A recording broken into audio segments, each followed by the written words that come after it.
Siapa aja nih Pak yang mengikuti program pendidikan pelatihan di rumah sakit jiwa ini? Oh ya, hari ini saja kita sudah punya 22 institusi pendidikan. 22 22 institusi pendidikan kesehatan yang ber-MOU sama kita. Kalau sudah ber-MOU tentu breakdown-nya nanti dia akan praktek tempat kita. Itu termasuk Yang menariknya Mbak, kalau dulu kita melanjutkan pendidikan keluar, kita praktek keluar. Tapi hari ini dari Sumbar ke tempat kita praktek. Wih, luar biasa. Padahal Sumbar kan juga punya rumah sakit jiwanya. Rumah sakit jiwa, iya, kemudian Kepri ke tempat kita. Wow. Nah, artinya dua provinsi nih. Ya, jadi kita juga patut berbangga, tapi dalam konteks berbangga kita juga harus mempersiapkan diri gitu. Iya, benar sekali. Memperbaiki dan mempersiapkan. Siap, ya, Pak, betul. Wow, luar biasa nih Rumah Sakit Jiwa Tampan nih. Yang dulu kalau kita lihat Rumah Sakit Jiwa Tampan ini waktu saya masih SMP atau SD lah ya. Tahun 2000-an ya Pak ya. Ini kan agak-agak tidak terlihat ya. Masyarakat sekitar tuh mikirnya ini memang khusus untuk DGJ aja. Betul sekali, Mbak. Nah, sekarang juga ada pusat pendidikannya di dalamnya. Nah, ini cocok nih buat Sobat Kominfo nih yang mau praktek ya Pak ya. Mau praktek. Magang praktek bisa ke Rumah Sakit Jiwa Tampan. Sudah lengkap ya Pak ya. Insya Allah. Berakreditasi A ya Pak. Iya. Nah tuh 2 provinsi loh datang ke Rumah Sakit Jiwa. Wow, luar biasa sekali.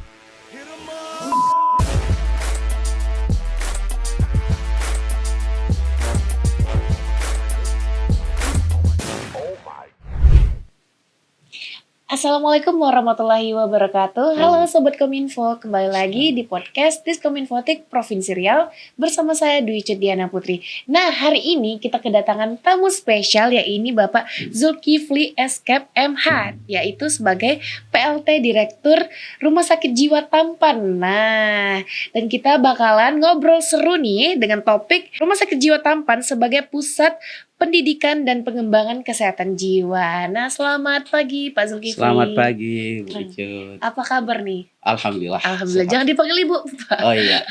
Icut aja, Mbak Icut juga Mbak boleh. Icut. Tua sekali ya kalau dipanggil Ibu. Oke, Pak Zulkifli ini menjadi PLT Direktur Rumah Sakit Jiwa Tampan. Benar. Nah, udah berapa lama nih Pak? Oh ya, lebih kurang 1,5 bulan. 15 Mei kemarin. Oh, 1,5 bulan. Nah, dalam 1,5 bulan gimana nih Pak perasaannya nih Pak? Oh ya, PLT nih. Ya kita prinsipnya PLT itu bagaimana proses organisasi itu berjalan. Ya kita siap mengembangkan yang sudah ada dan operasional tetap berjalan, pelayanan tetap berjalan dengan baik. Oke, selamat ya Bapak Zulkifli ya. Nah, kita dengan topik Rumah Sakit Jiwa Tampan sebagai pusat pendidikan dan pengembangan kesehatan jiwa nih Pak. Benar. Nah, mungkin ada beberapa pertanyaan nih yang bakal dikulik-kulik tentang Rumah Sakit Jiwa Tampan. Supaya masyarakat atau Sobat Kominfo yang ada di rumah itu memikirnya Rumah Sakit Jiwa Tampan ini bukan tempat orang apa sih? Dirawat saja. Gangguan jiwa ya? Iya, OGJ ya? ODGJ. ODGJ bukan gitu. Pelayanan jiwa saja. Iya, nah pertanyaan pertama nih Pak. Nah, apa yang membuat Rumah Sakit Jiwa ini unggul dalam bidang pelayanan pendidikan dan pelatihan? Baik, sebelum saya menjawab itu saya ingin bercerita secara kedudukan dari Rumah Sakit Jiwa itu sendiri. Kita ketahui bahwa Rumah Sakit Jiwa itu adalah unit layanan bersifat khusus dan dia itu di bawah koordinasi Dinas Kesehatan. Nah, di bawah Dinas Kesehatan itu ada 3 rumah sakit jiwa, Rumah Sakit Arif Muhammad dan Kota Bumi. Nah, di samping itu terkait dengan pertanyaan Mbak Icut tadi, Rumah Sakit Jiwa ini karena dia rumah sakit kekhususan, tentu satu-satunya rumah sakit jiwa yang ada di Provinsi Riau ini tentu Rumah Sakit Jiwa. Nah, di samping itu Rumah Sakit Jiwa ini juga merupakan rumah sakit tipe A. Nah, namun dia tetap di bawah koordinasi kesehatan. Nah, tapi dalam konteks sebagai rumah sakit pendidikannya, tentu kita Rumah Sakit Arif Muhammad sebagai rumah sakit pendidikan utamanya. Nah, mungkin itu. Berarti kalau untuk keunggulan dari Rumah Sakit Jiwa Tampan sendiri? Keunggulan karena dia adalah merupakan kekhususan dan dia tidak ada tempat praktek klinik kejiwaan di rumah sakit lain. Tentu Rumah Sakit Jiwa satu-satunya tempat tujuan bagi peserta didik para perguruan tinggi di bidang kesehatan untuk melakukan praktek klinik di Rumah Sakit Jiwa Tampan. Ya, khusus untuk kejiwaan Ya, ya, Pak, khusus untuk kejiwaannya. Kejiwaan. Iya. Oke, mungkin program pendidikan nih, dan pelatihan apa aja yang ditawarkan oleh Rumah Sakit Jiwa ini nih? Oh iya, Rumah Sakit Jiwa ini sebagaimana kita ketahui tidak hanya satu profesi saja. Nah, di bidang kesehatan itu ada kedokteran, ada keperawatan, ada gizi, ada fisioterapi, psikologi, kemudian rekam medik, dan juga termasuk adik-adik kita, siswa SMK Kesehatan Farmasi misalnya. Oh, mereka termasuk di sana? Bisa ke sana. Ya, kata kita di samping layanan jiwa, kita kan ada layanan penunjang juga. Penunjang dari kesehatan jiwa, ya.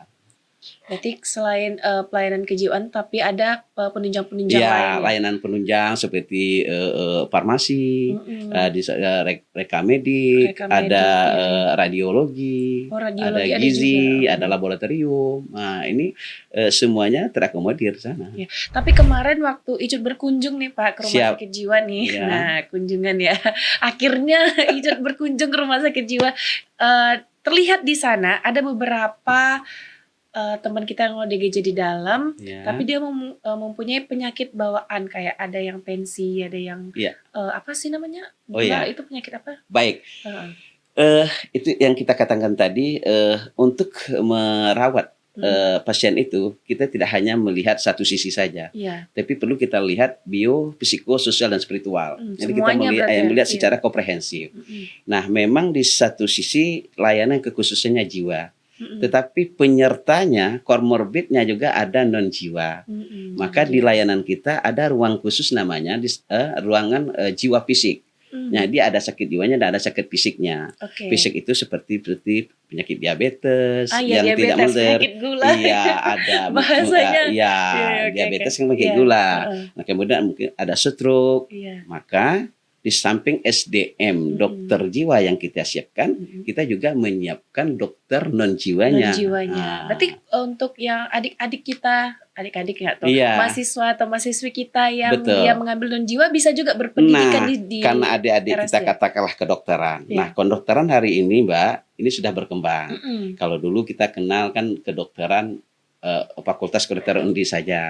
Hari ini Riau sudah luar biasa, Mbak. Banyak Sekarang yang sudah mengajukan usulan ke kita, itu sudah ada Rumah Sakit Awal Bros, dia ada Universitas Awal Brosnya juga di Batam, kemudian Lancang Kuning, kemudian satu lagi Universitas Muhammadiyah. Baru. Jadi dengan perkembangan ini, dengan support pemerintah daerah barangkali ini Pak Gubernur, ini kan perkembangan pendidikan Riau luar biasa. Kita melihat komitmen Pak Gubernur terhadap mensupport dari sektor pendidikan ini luar biasa. Bahkan akhir-akhir ini di media kita baca, bahkan beliau mensupport beasiswa pendidikan, dan ini kita apresiasi. Oke, luar biasa sekali nih Rumah Sakit Jiwa Tampan nih. Nggak berbicara tentang kesehatan jiwa aja, non jiwa juga ya Pak ya, kalau untuk pendidikan di dalamnya. Siapa aja nih Pak yang mengikuti program pendidikan pelatihan di Rumah Sakit Jiwa ini? Oh ya, seperti yang saya sampaikan tadi, kita hari ini saja kita sudah punya 22 institusi pendidikan. 22 institusi pendidikan kesehatan yang ber-MOU sama kita. Kalau sudah ber-MOU, tentu breakdown-nya nanti dia akan praktek tempat kita. Yang menariknya Mbak, kalau dulu kita melanjutkan pendidikan keluar, kita praktek keluar. Tapi hari ini dari Sumbar ke tempat kita praktek. Wih, luar biasa. Padahal Sumbar kan juga punya rumah sakit jiwanya. Kemudian Kepri ke tempat kita. Wow. Nah, artinya dua provinsi ini. Jadi kita juga patut berbangga, tapi dalam konteks berbangga kita juga harus mempersiapkan diri. Gitu. Iya, benar sekali. Memperbaiki gitu, dan mempersiapkan. Siap, ya, betul. Wow, luar biasa nih Rumah Sakit Jiwa Tampan nih. Yang dulu kalau kita lihat Rumah Sakit Jiwa Tampan ini waktu saya masih SMP atau SD lah ya. Benar. Tahun 2000-an ya Pak ya. Ini kan agak-agak tidak terlihat ya. Memang orang masyarakat sekitar tuh mikirnya ini memang khusus untuk ODGJ aja. Betul sekali, Mbak. Nah, sekarang juga ada pusat pendidikannya di dalamnya. Nah, ini cocok nih buat sobat Kominfo nih yang mau praktek ya Pak ya. Iya, mau praktek. magang, praktek, bisa ke rumah sakit jiwa Tampan. Benar. Sudah lengkap ya Pak ya. Insya Allah. Berakreditasi A ya Pak. Iya, jadi Nah kita tuh tipe A. 2 provinsi loh datang ke rumah Iya, sakit benar. jiwa. Wow, luar biasa sekali. Nah kalau untuk fasilitas sarana dan prasarana nih mungkin bisa dibuka sedikit atau dibuka Siap. semuanya Pak. Oke, siap Mbak. Iya. Tadi Mbak sudah secara faktual Iya. sudah mengakui perkembangan rumah sakit jiwa kita di Riau. Tentu ini tidak terlepas dari support dari pemerintah daerah. Iya benar. Sarana-prasarana kita yang dulu Mbak lihat kalau melihat rumah sakit jiwa itu dari depan seperti apa gitu. Iya, Nah, maka nggak hari hidup ya, Pak. ini tahun ini saja kita sudah mengembang rehabilitasi psikososial. Itu salah satu unggulan kita juga. Wow. Ini dibangun gedungnya, sarananya juga dibangun. Kalau untuk adik-adik kita praktek, kita siapkan ruang proses pembelajarannya. Wow. Nanti kan metode dia praktek itu kan nanti ada pre-kompren, ada post-kompren, ya. kemudian ada bedside teaching di samping pasien. Dia nanti menanya pasiennya, menengok perkembangannya seperti apa. Nanti dia bisa, oh kira-kira ini permasalahannya apa, penyebabnya apa solusinya. Dan ini kita fasilitasi dia, sarana-prasarananya kita lengkapkan. Kemudian hari ini untuk mendukung jiwa itu kita kan diberi amanat dari PP 47 itu terkait dengan mengembangkan layanan. 40% bisa mengembangkan layanan non jiwa. Nanti ini kan mensupport juga nih, membuktikan secara konseptual adik-adik kita sudah mendapatkan teori di lapangan di kampus. Nah, ternyata di sini Prakteknya. kombinasi antara penyakit jiwa dengan non jiwa. Oh, begini. Nah, maka pemerintah daerah juga mensupport nih sarana-prasarana kami untuk pengembangan layanan jiwa dan hari ini sudah dalam proses. Nah, direktur definitif kemarin sudah meletakkan fondasi ini dalam sebuah rencana strategis rumah sakit jiwa. Nanti ini akan kita kembangkan. Kemudian ke depan ruang rawat inap juga pemerintah daerah sudah menyetujui untuk tahun 2005 itu kita sudah buat DED-nya. Ya, desain engineering, ya perencanaan untuk pembangunannya udah kita siapkan tahun 2005 sehingga 2006 itu sudah punya rawat inap yang representatif sekali untuk kita kembangkan jiwa ini. Karena kita melihat tren pasien jiwa kini ini mengalami peningkatan terus. Gitu, Nah, Pak. iya, karena hari ini aja rata-rata itu udah 300 lebih. Wah. 320, 330 yang dirawat. Sementara kapasitas tempat tidur kita hanya 317. Wah, banyak juga Nah, ya. ini Pak. kira-kira Aduh, perkembangannya. ini PR banget deh untuk Iya. rumah sakit jiwa Tampan nih kok semakin meningkat nih gitu ya Pak insya ya. Allah. Iya. Tapi semakin banyak juga yang sehat dan sembuh ya Pak ya. Benar. Waktu terakhir kemarin itu bulan berapa ya? Udah ada 20 atau berapa itu dipulangkan ke Betul. keluarga. Betul. Luar biasa nih. Ya. Ada juga ruangan khusus untuk belajar mereka ya Pak ya, yang Benar. adik-adik yang ingin berpendidikan Betul. seperti Bapak bilang tadi, berarti lengkap dong ya rumah sakit jiwa Lengkap. Tampan. Oke. Jadi kita itu kalau tadi kita berbicara beberapa institusi pendidikan yang mengajukan permohonan kita untuk bisa praktek. Tetapi adik-adik kita yang ingin melakukan penelitian, ya secara personal, di tugas akhirnya baik itu membuat skripsi, tesis, disertasi, itu juga kita layani. Wah. Iya, Oke. karena tidak jarang adik-adik kita, ya baik pun lembaga formal yang ingin melakukan penelitian, riset-riset di tempat kita. Mungkin itu Mbak. Oke, ini kayaknya Icut bisa nih ya Pak ya. Iya. Nanti tesisnya ya Pak, dibantu ya Pak ya. Iya. Tapi juga MH nih. Oh, ngambil kesehatan. mantap cocok lagi. ya Pak ya. Siap. Oke, bisa nih ke Insya Allah. RSJ nih. Luar biasa. Nah, bagaimana cara mendaftar untuk program pendidikan pelatihan di rumah sakit itu jiwa? dia. Kalau kita tadi sudah bicara dari awal terkait dengan kita kan rumah sakit ini sudah akreditasi paripurna. Wow, paripurna. Bintang 5. Oke, bintang 5 nih. Jadi kita itu kalau di internal itu kan sudah punya regulasi, ada pedoman, panduan, SOP. Nah, kalau tadi yang sifat institusi, kita punya MOU. Kalau sifatnya personal, nanti dia mengajukan permohonan juga secara personal. Kalau dia memang utusan dari sebuah institusi, nanti diketahui oleh pimpinan institusinya. Dan itu sudah ada aturannya. Kami punya bidang tersendiri, bidang penunjang medik, dan di bawahnya ada diklit. Bidang pelatihan, bidang penunjang medik ya. dan diklik. Ya. Oke, luar biasa sekali. Kalau untuk pengalaman peserta sendiri Pak, sebelum atau setelah mengikuti program di rumah sakit jiwa ini, Wah, kalau ada cerita-cerita seru nggak nih Pak? Kalau kita itu biasanya ketika di awal kita itu kan orientasi namanya, orientasi baik itu ruangan, nanti ini ruangan penunjang medik, ini ruangan pelayanan, ini keperawatan dan ruang manajemen, gawat. Tapi di akhir kita selalu melakukan evaluasi. Nah, itu yang Nah, pada saat evaluasi ya itu bermacam-macam yang disampaikan. Tetapi intinya semua yang sudah melaksanakan pertemuan kita itu merasa memberikan apresiasi. Kita sudah mengelolanya dengan sudah memberikan pelayanan yang baik. Pasien kita pasien dengan gangguan jiwa itu sudah kooperatif untuk dilakukan didamping oleh mahasiswa kita ini kan dalam praktek kan ada preseptornya, didampingi juga ada yang dari lapangan, dari klinik, ada juga yang dari kampusnya. Nah, pada intinya secara menyeluruh memberikan pengalaman-pengalaman yang menarik. Oke. Memberikan pengalaman-pengalaman yang menarik nih, Sobat Kominfo nih Rumah Sakit Jiwa Tampan. Nah, mungkin ada sedikit pertanyaan ini biasanya berbicara tentang perawat dan dokter nih. Ya. Dan ahli gizi beserta yang lain. Ya. Kebidanan. Nah, kebidanan apakah bisa Bapak Zulkifli? Nah, kita tadi kan punya layanan ada poliklinik, ada pelayanan jiwa fisik. Nah, kita kan tidak hanya melayani pasien jiwa saja, tapi kan ada komorbidnya non jiwa. Nah, untuk kebidanan kita kan karena ada layanan perempuan, ya tentu makanya kita sarana-prasarana terkait dengan kebidanan itu juga kita siapkan seperti USG misalnya. Tentu kita butuh bidan, cuman jumlahnya tidak sebanyak perawat. Kalau perawat kita hari ini kan ada 167 orang. Nah, kemudian ada beberapa bidan yang untuk mengakomodir layanan bidang kebidanan tadi. Nah, tetapi tetap ada. Ada pendidikan untuk kebidanan. Wow, lengkap berarti semuanya ya. Iya, semuanya yang tanda kutip kesehatan. Iya, kesehatan. Oke, luar biasa. Nah, apakah ada program pengembangan profesional berkelanjutan yang ditawarkan oleh Rumah Sakit Jiwa sendiri? Oh iya, kita kan di samping indikator mutu nasional, unit dan unggulan, kita kan ada rehabilitasi psikososial. Maka rehabilitasi psikososial ini bagi masyarakat yang punya anggota keluarga, saudara yang mengalami gangguan jiwa, silakan datang ke Rumah Sakit Jiwa.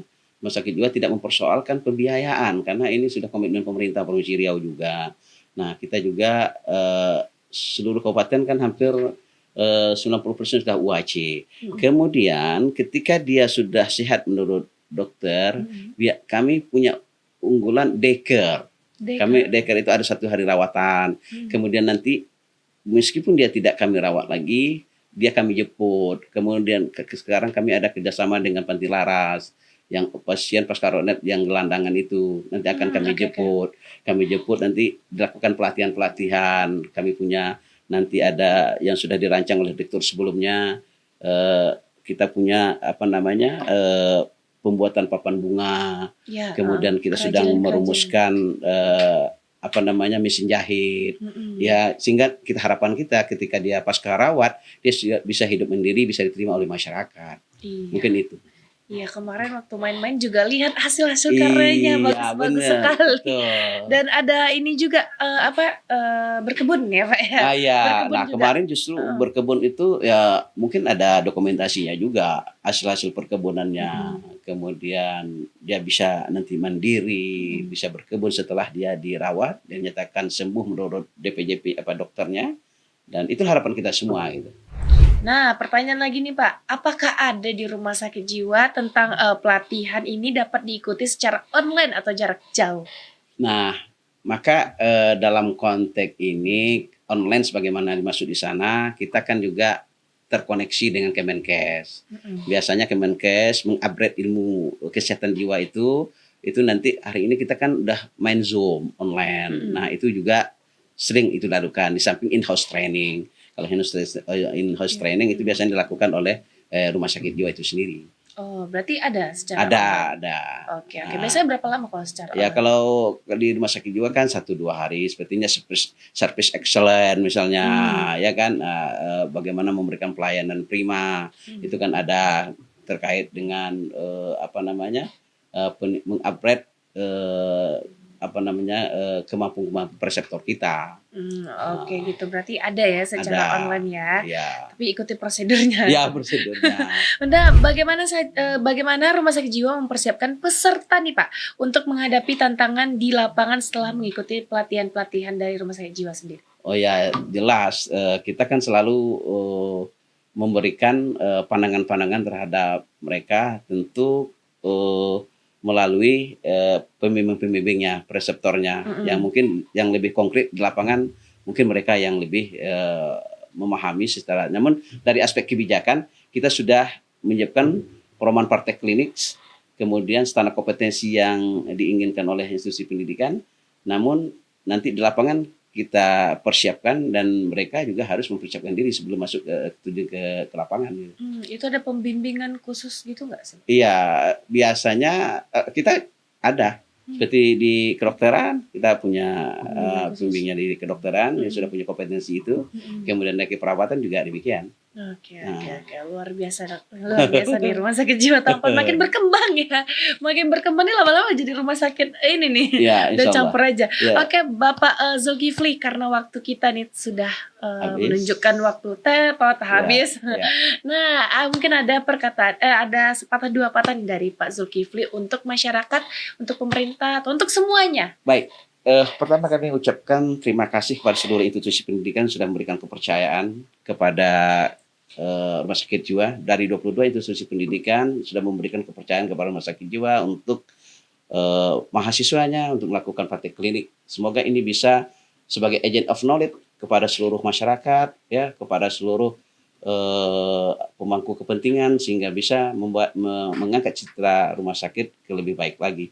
Kemudian terima kasih kepada pemerintah daerah yang sudah mensupport sarana layanan, dan ini tidak hanya memberikan pelayanan kepada pasien, tetapi juga membantu para perguruan tinggi yang sudah praktek di tempat kami. Kepada masyarakat kami berharap seluruh pasien-pasien yang sudah pasca rawat inap Rumah Sakit Jiwa, mari kita hargai, kita terima dengan baik, karena mereka adalah keluarga besar kita, masyarakat kita, dan kita harap mereka juga bisa mandiri di tengah-tengah masyarakat. Mungkin itu, Mbak. Oke, terima kasih Pak Zulkifli. Nah, Sobat Kominfo, kita sudah berbincang-bincang seru nih tentang Rumah Sakit Jiwa Tampan sebagai pusat pendidikan dan pengembangan kesehatan jiwa. Seperti yang dikatakan Pak Zulkifli tadi, semoga bisa menjadi agent of knowledge ya Pak untuk bidang kesehatan sendiri. Dan untuk masyarakat semua, jangan mengasing-asingkan ya Pak ya, tapi harus menerima dengan baik nih teman-teman kita yang sudah sembuh ya Pak ya. Terima kasih buat Rumah Sakit Jiwa Tampan sudah main-main ke podcast Diskominfotik Provinsi Riau. Nah, Sobat Diskominfo, karena waktu kita sudah habis, saya Dwi Diana Putri dan tim yang bertugas mohon undur diri. Wassalamualaikum warahmatullahi wabarakatuh. Waalaikumsalam.